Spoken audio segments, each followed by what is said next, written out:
Ethan Cole was a wildlife photographer, but not just any. He didn't take pictures from jeeps or tree blinds. He hiked, he camped, he disappeared into nature for months at a time. This time he was deep in the Sundarbans, a massive mangrove forest where the last Royal Bengal tigers roamed. He had a permit, a tent, and a camera worth more than his car. The goal? One perfect shot, he told himself, of a mother and her cubs.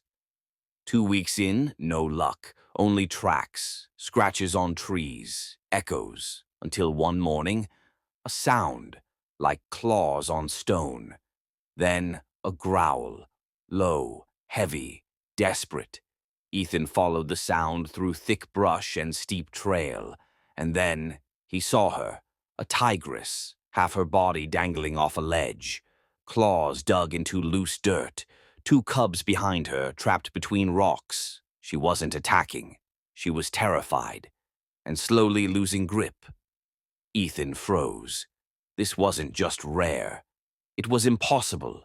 He should have backed away, but something, instinct, adrenaline, madness, told him, help. He dropped his gear, climbed down the slope. Her eyes met his, amber, wide, breathing hard. I'm not gonna hurt you, he whispered. She didn't move, didn't growl, just stared. He wedged himself under her, braced with one foot on a root, one hand gripping a jagged rock. He pushed, and the tigress heaved upward. Together, man and beast, they got her back up. Then her cubs, tiny, striped, shaking.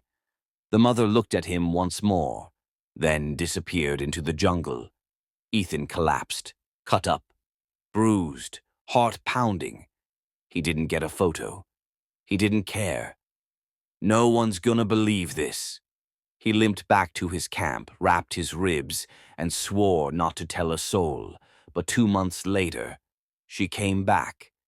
Ethan was boiling water for tea when he felt it. Not a sound, not even a shadow, just a presence.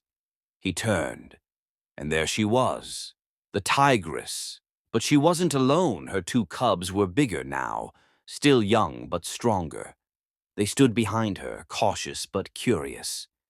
Ethan didn't move, didn't reach for his camera, just breathed. Then something astonishing happened. The mother sat down, right in front of him, and blinked, slow, deliberate, like a nod, like a thank you. For the next 11 minutes, she let him photograph her. No growls, no tension, just quiet, impossible stillness. Then she rose and disappeared into the trees. He didn't sleep that night. The photos were unreal. National Geographic published them with the headline, "The Man Who Was Chosen by a Tiger."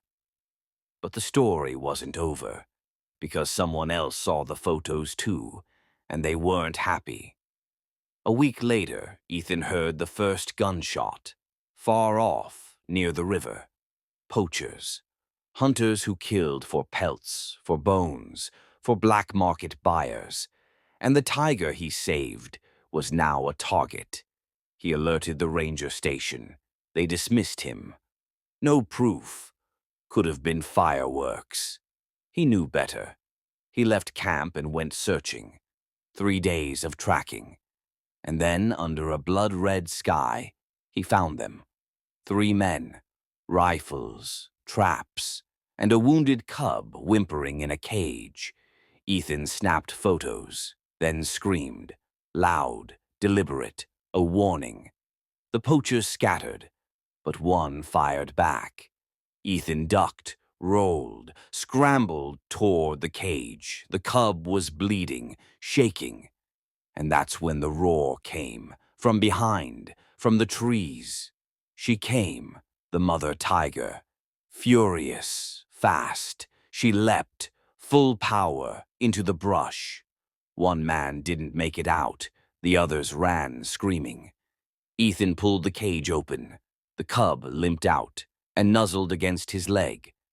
The forest went silent. Only the wind. only breath. Ethan called the wildlife team. This time, they believed him. Helicopters came. The cub was taken to a vet facility.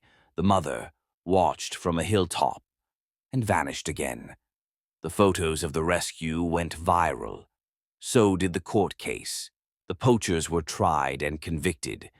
An international wildlife protection fund was established in Ethan's name. And one of the protected zones was named after his father, the Daniel Cole Wildlife Preserve, for those who save without asking. Years later, Ethan stood in a gallery in New York, his most famous photo behind him. The tigress, sitting calmly, amber eyes, cubs at her side. The caption read, "Trust is the rarest thing in the wild, and sometimes the most powerful." A reporter asked, "What made her trust you?" Ethan smiled. "I didn't act like a human that day. I acted like family." Thank you for watching. If you want to get more that kind of stories, press like and check out our channel.